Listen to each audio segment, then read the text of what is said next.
오늘은 온 세상이 가는 길목에 서서라는 제목으로 말씀을 나누도록 하겠습니다. 우리 14절 말씀 다시 한번 봉독해 보겠습니다.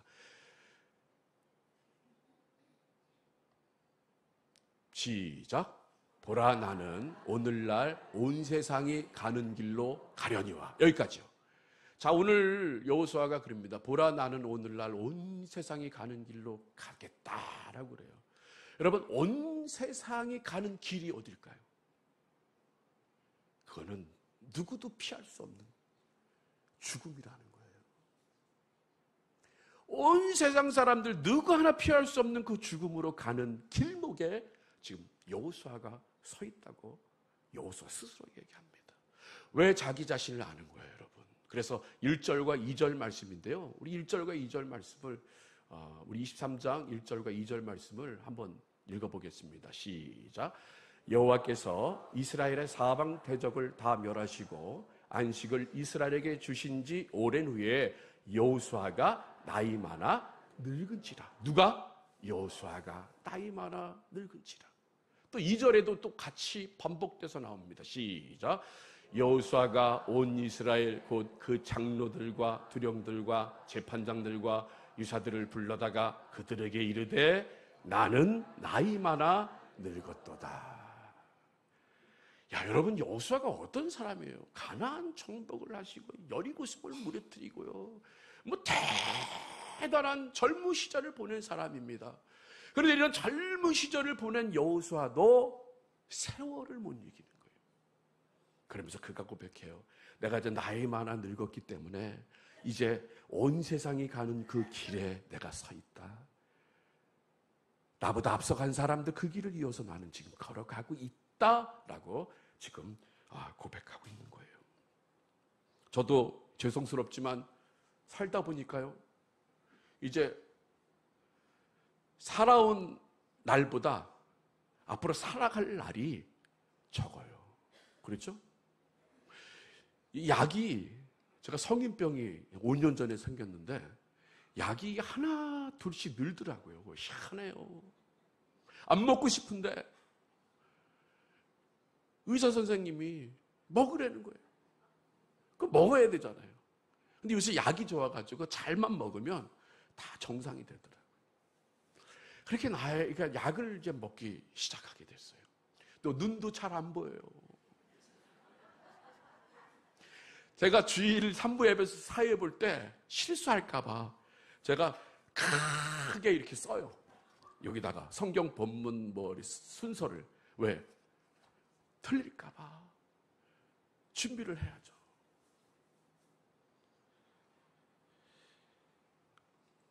근데 여러분, 우리가 이 늙어진다는 것에 대해서, 죽음이 앞으로 다가오진다는 것에 대해서 우리가 어떻게 해요? 비참해할 필요가 없어요.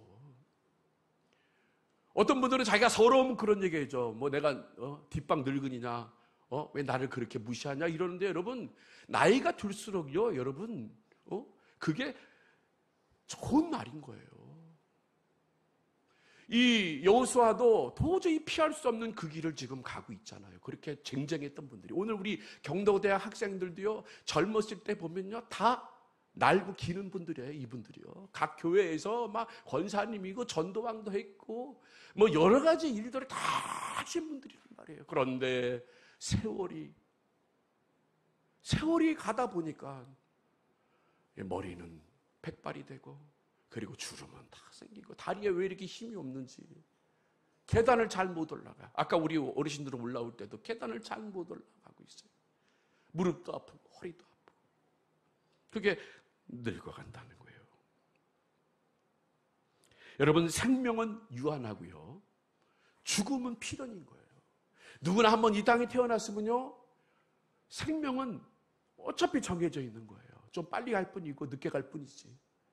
그 죽음은요, 누구나 다 맞이할 것이란 말이죠.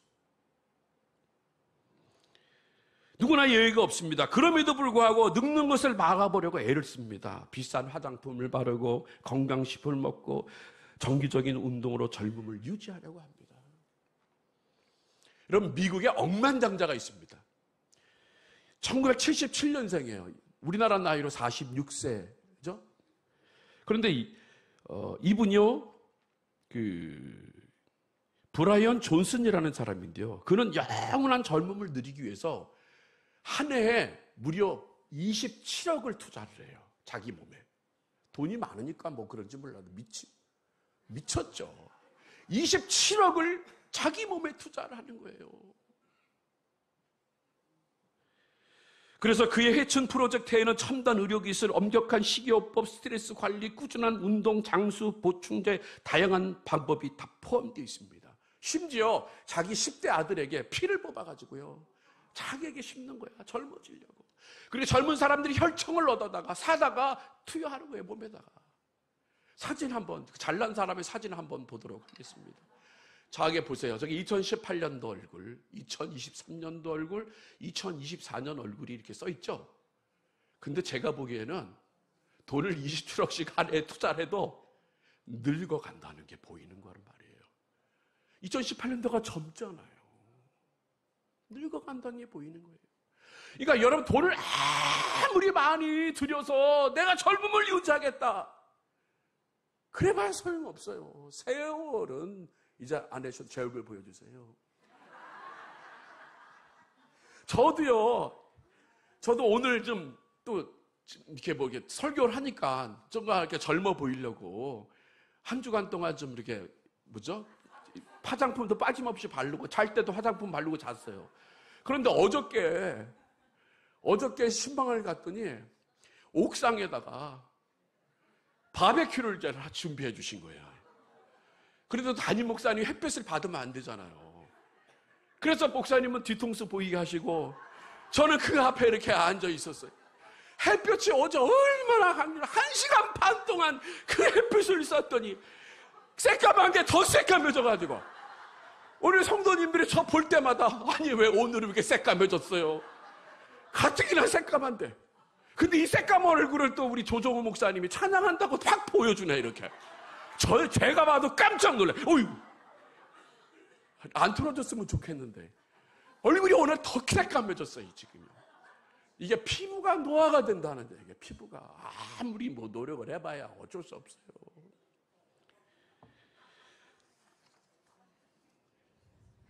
그런데 여러분, 중요한 게 있어요. 여러분, 이 늙는다는 게요, 그렇게 안 좋은 거, 비참한 게 아니라는 거예요. 자연스러워져야 된다는 거예요. 그래서 성경은 우리들에게 뭐라고 말씀하시냐면요, 잠언 16장 3절에 이렇게 우리들에게 말씀하세요.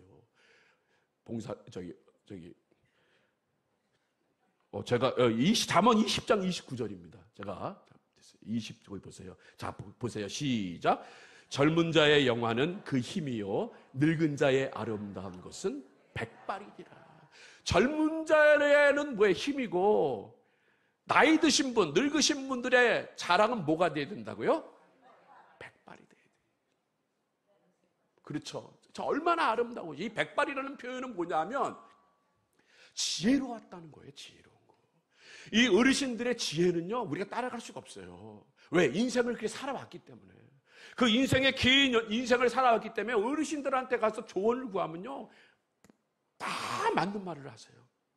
이렇게 하면 돼, 어르신들의 말을. 그래서 우리가 심지어 그러죠. 부모님 말 들어서 손해보는 게 없다고 그러잖아요. 왜? 우리 부모님들은 그렇게 인생을 사셨기 때문에 지혜가 있는 거란 말이에요. 생각을 해보세요. 80이 됐는데 머리에다가 빨갛게 염색하고 미니스커트 입고 그리고 교회에 온다고 생각해보세요. 뭐라 그래 다들? 그 앞에서는 아마 안 하겠지만 속으로 뭐라 그러겠어요? 저 어제 뭘 잘못 먹었나 그랬을 거예요. 자연스러워져야 돼. 자연스러워져야 돼, 모든 게. 이게 여러분 절대 창피한 게 아닌 겁니다. 여러분, 우리나라가 참 감사한 게 뭔지 아세요? 봄, 여름, 가을, 철이 뚜렷해. 4계절이라고 그러잖아요. 그래서 우리가 봄철, 여름철, 가을철, 겨울철이라고 그러잖아요. 그래서 철이 든다는 말을 하잖아요, 우리가요. 이 철이 든다는 말은 뭐냐면 여름은 여름답게, 겨울은 겨울답게, 그걸 말하는 거예요. 근데 요새는 철이 안 들었어, 날씨가. 그렇죠? 9월이 됐는데 너무 더운 거야. 그러면 이거는 가을철인데 가을철이 아니라 뭐가 돼요? 그렇죠. 그러니까 철이 안 든 거야, 이게. 이번에 가을이 사춘기인지 자기를 티를 안 내더라고요. 여러분, 우리 인생도 마찬가지예요. 우리가 철이 든다는 말은요, 그 나이답게 살라는 얘기예요. 우리 어르신들이 제가 존경하는 이유가 바로 그겁니다. 우리 어르신들은 변함이 없어요. 지금 온 세상에 가는 그 길목에 서 있지만, 그러나 변함이 없어요. 늘 꾸준해요. 늘 예배의 자리에 오게 하고, 늘 예배 가운데 하나님을 만나게 하고, 늘 예배 가운데 하나님 말씀을 드리려고 하는 그런 모습. 그게 철이 들었다는 거예요. 그러니까 철 안 든 분들도 참 많아요. 오늘 오전에 우리 목사님께서 뭐라고 말씀하셨습니까? 노뱀을 달고 구리뱀을 달고 쳐다보는 자는 살 것이고 쳐다보지 않은 자는 어떻게 된다 그랬어요? 죽어. 근데 철 안 든 사람들은요 어떻게? 그걸 죽어도 안 쳐다봐요. 제가 요새 경로대학에다 복음을 전합니다. 왜냐하면 우리 경로대학에서도 무신론자들이 많아요. 교회를 안 다니신 분들이 많아요. 그런데 복음의 말씀을 전해. 예수를 믿어야 구원받는다고. 그런데 많은 분들이 그걸 듣고 순종하는 분들이 있지만, 그러나 그 말을 안 듣는 분들이 있어.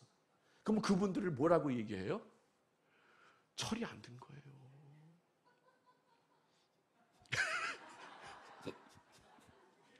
철이 안 든 거예요. 나이가 있으면 이제 삶의 길목에 서 있잖아요. 오늘 갈지 내일 갈지 1년 후에 갈지 10년 후에 갈지 모르잖아요. 그러면 준비를 해야죠. 무슨 준비? 영원한 생명을 얻을 준비를 해야죠. 오늘 여호수아가요 삶의 길목에 서서 우리 14절 말씀을 한번 보겠는데, 다시 보겠는데요, 뭐라고 고백을 하냐면요, 우리 14절 다시 보겠습니다. 시작.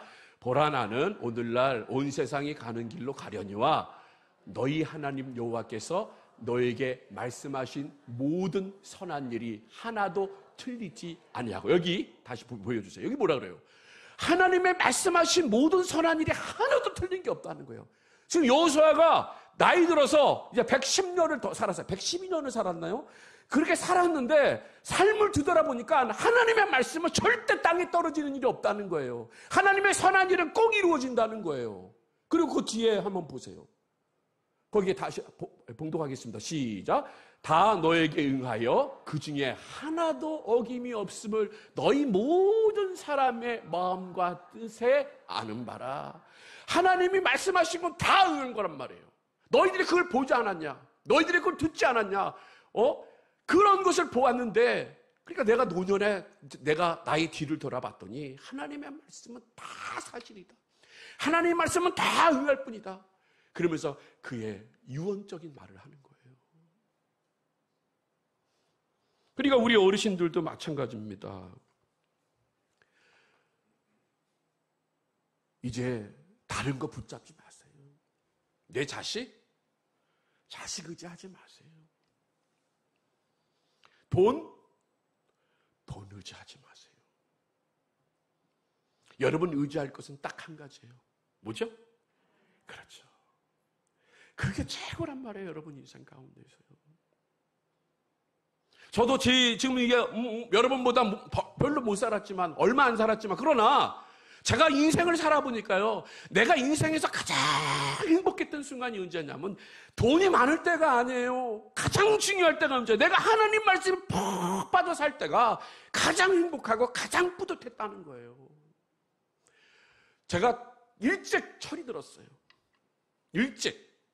제가 고등학교 1학년 때만 해도요, 한번 얘기했죠. 신천 로터리에 가면 우산속이라는 나이트클럽이 있어요. 신천의 시장 5층에 어마어마하게 커요. 우리 서비경 권사님 웃는 거 보니까 거기 아셔. 저거 봤을 수도 있어요. 그렇죠? 유명해요. 신천 로터리. 신천의 시장 5층 우산속. 연예인들도 많이 오고. 근데 제가 고등학교 1학년 때 제 친구가 3살을 꿇었어요. 그래, 그 친구는 미성년자가 아니에요. 그러면 딱 들어가면 기도가 이렇게 딱 신분증을 이렇게 딱 검사를 하잖아요.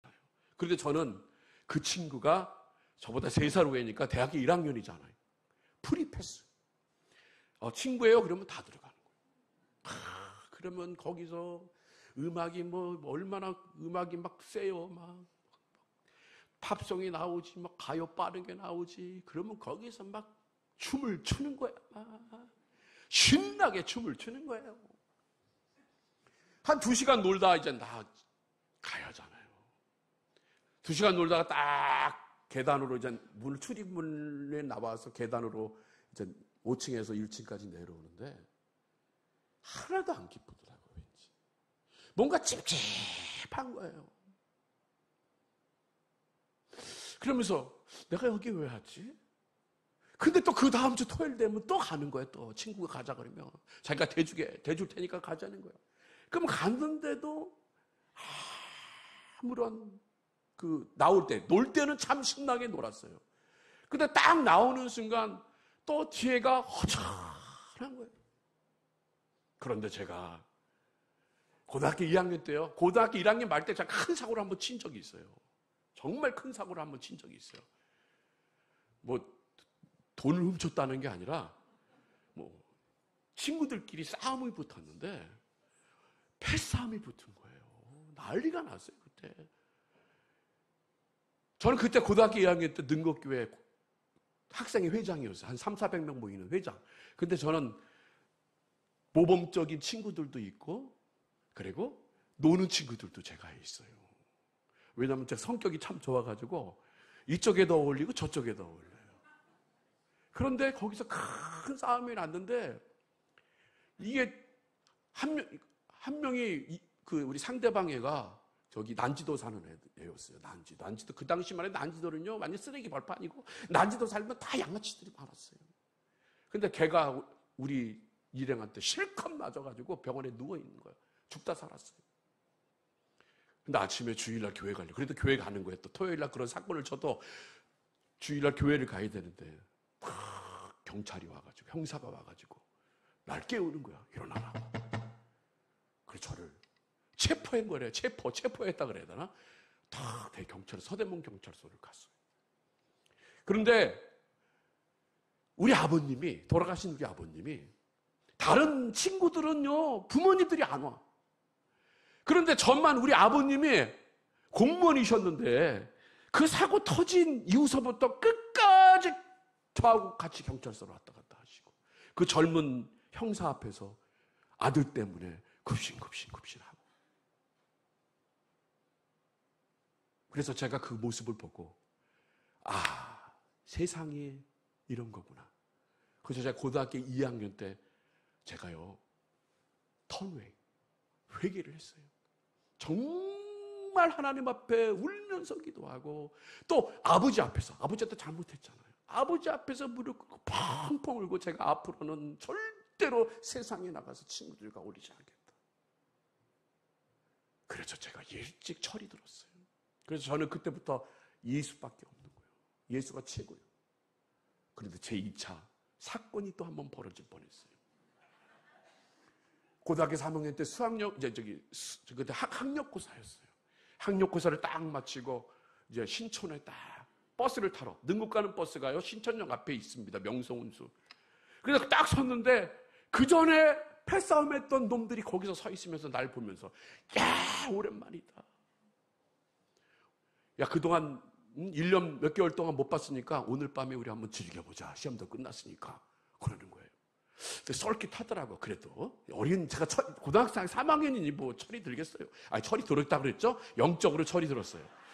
그래도 나이가 어리니까 친구가 좋잖아. 그래서 친구를 그 말을 듣고 제가, 알았어, 이따가 저녁에 봅시다.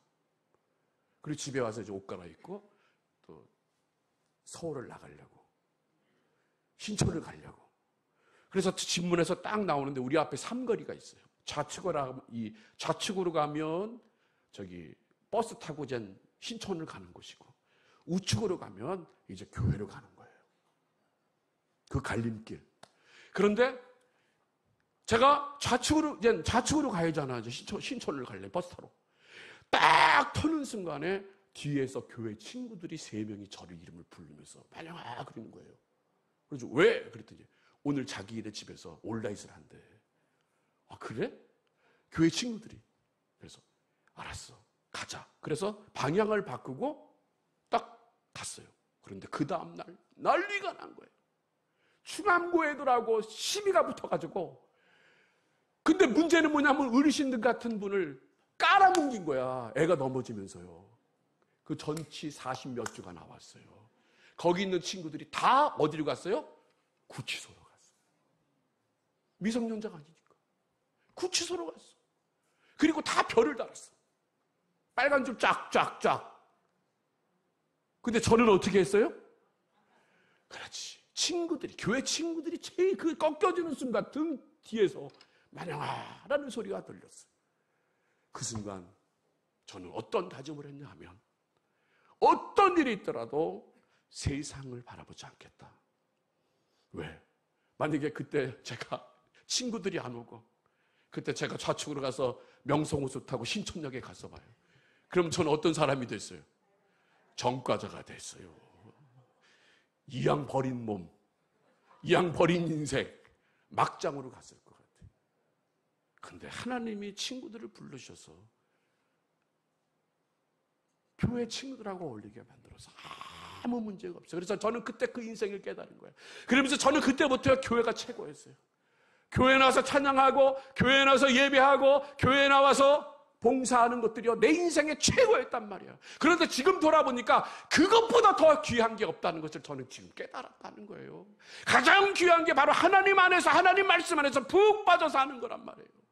지금 오늘 여호수아가 바로 그런 겁니다. 자기의 인생을 되돌아봤어요. 여러 가지 우여곡절의 인생을 살았습니다. 정말 너무나 큰 리더자였습니다. 큰 지도자였습니다. 그런 지도자가 그가 고백하기를 뭐라 그럽니까? 내가 하나님만을 의지했더니, 하나님 말씀만을 의지하고 그 하나님 말씀을 붙잡았더니 하나님께서 그 말씀 하나 틀리지 않고 다 이 땅에서 응하게 하셨고, 그리고 그 말씀으로 된 것을 너희들은 직접 보지 않았느냐. 그러면서 끝까지 하나님만 붙잡고 살라고 그렇게 선포하고 있는 거란 말이에요. 그러므로 사랑하는 성도 여러분, 우리가 붙잡을 게 누구예요?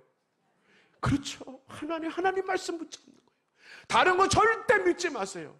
그건 있다고도 없고 없다고도 있는 거예요. 그런데 우리 하나님은 여호수아 때부터, 모세 때부터도, 그리고 아담과 하와 있을 때부터, 그리고 창조하실 때부터 그 하나님이 지금까지 똑같은 하나님, 그 하나님이 여러분들의 기도 소리를 듣기를 원하시고, 여러분들이 간구하는 소리를 듣기를 원하시고, 여러분이 찬양하는 소리를 듣기를 원하신다는 것을 여러분 기억하시기를 바랍니다. 그래서 우리가 나이 들어 노년 들어가지고 다른 거 의지함으로 속상해하지 마시고, 오직 하나님만을 의지할 수 있는 그런 여러분들이 되시기를 바랍니다. 다이너마이트를 발명했던 이 알프레드 노벨의 일화가 있습니다. 이분요, 다이너마이트 만나가지고 산업용으로도 많이 썼잖아요. 산도 무너뜨릴 수 있는 폭발력을 갖고 있고. 그런데 또 뭐예요? 전쟁에 또 이게 쓰였잖아요. 그래서 전쟁에 나가서 많은 사람들을 죽였어요, 이 다이너마이트가. 그런데 어느 날 아침에 눈을 떴더니 자기가 죽었다는 거예요. 신문에 크게 났습니다. 그런데 그 죽은 게 그의 형이던 루드비 노벨이 죽은 것이었는데, 그런데 신문사가 잘못 알아가지고 알프레드 노벨, 그 노벨이 죽었다고 조간신문에 다 나온 거예요. 그런데 조간신문에 나왔을 때 그 일면에 뭐라고 써있냐면요, 이렇게 써있었습니다. 다이너마이트를 발명한 죽음의 상인 노벨 사망하다라고 썼어요. 죽음의 상인이라는 말.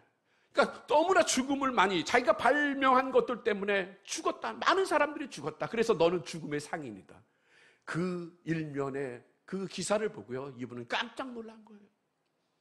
아, 사람들이 나를 평가할 때 나는 죽음을 몰고 다니는 사람이구나. 그래서 이분이 어떻게 생각하겠어요? 자신의 삶에 대해서 심각하게 고민하기 시작합니다.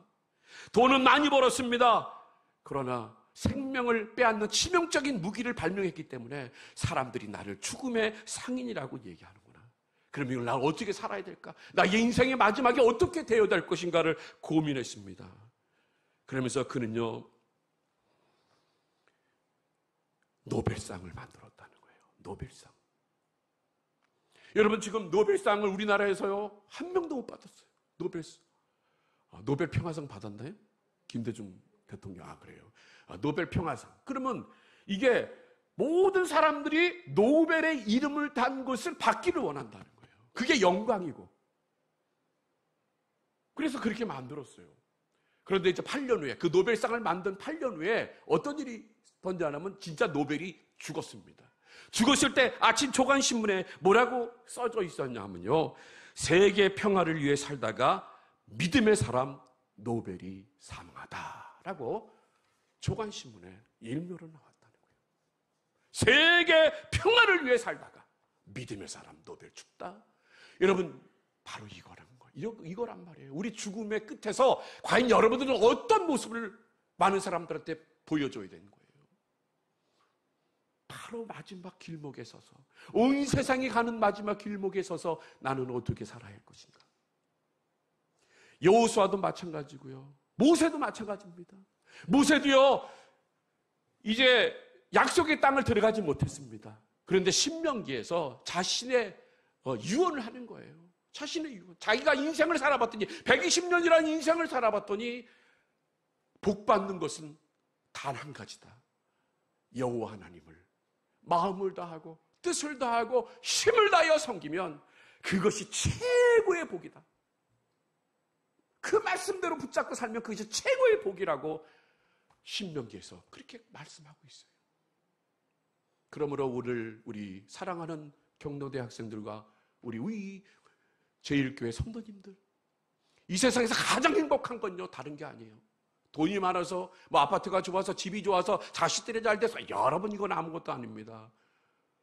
내가 정말 하나님을 섬기고 있는지, 내가 하나님 말씀 안에서 발버둥치고 있는지, 이것이 가장 소중한 거예요. 그래서 모세가 뭐라고 고백을 합니까? 신명기 33장 29절에 이렇게 결론을 내면서 우리들에게 말씀하고 있습니다. 우리 마지막, 우리 한번 봉독해 보겠습니다. 시작. 이스라엘이여, 너는 행복자라다. 여호와의 구원을 너같이 얻은 백성이 누구냐? 그는 너를 돕는 방패시요 너의 영광에, 여기까지 앞으로 가주세요. 이스라엘이여, 너는 행복자다. 여러분들이 행복한 거예요. 누구 때문에? 하나님 때문에 행복한 거란 말이에요. 그 하나님이 여러분을 구원해 주셨습니다. 마찬가지로 오늘 우리가 살고 있는 우리들도 예수 그리스도를 믿음으로 말미암아 우리가 구원을 받았다는 거예요. 그러면 하나님께서 여러분을 돕는 방패가 되시고 여러분을 지켜주는 칼이 되시는 거예요. 그리고 그 다음 절에 뭐라고 말씀하십니까? 우리 봉독합니다. 시작. 내 대적이 내게 복종하리니 내가 그들의 높은 곳을 밟으리로다. 하나님 말씀 붙잡으면요, 하나님만 의지하면요, 나의 대적이 7길로, 한 길로 왔다가 7길로 도망가는 역사가 있는 거란 말이에요. 그 하나님 붙잡고 사는 거예요. 그래서 우리 경로대 학생 여러분, 온 세상이 가는 그 길목에서 오직 하나님 붙잡으면 여러분은 행복한 사람이고, 여러분을 지켜주시는 하나님 방패가 되시고, 여러분이 싸워야 될 걸 우리 하나님께서 대신 싸워주시는 칼이 되시는 거예요. 그래서 여러분들의 대적이요, 여러분들한테 감히 침범하지 못해요. 그래서 사랑하는 성도 여러분, 우리가 이 땅에 살면서 온 세상이 가는 그 길목에 서 있는 여러분들, 오직 예수 그리스도만을 붙잡으시기를 바랍니다. 그 예수 그리스도가 우리의 삶의 전부가 되셔서 진정으로 고백하시길 바랍니다. 나는 행복한 사람이다 라고 고백할 수 있는 우리 경로대 학생과 우리 모든 성도님들이 되시기를 주님의 이름으로 축복합니다.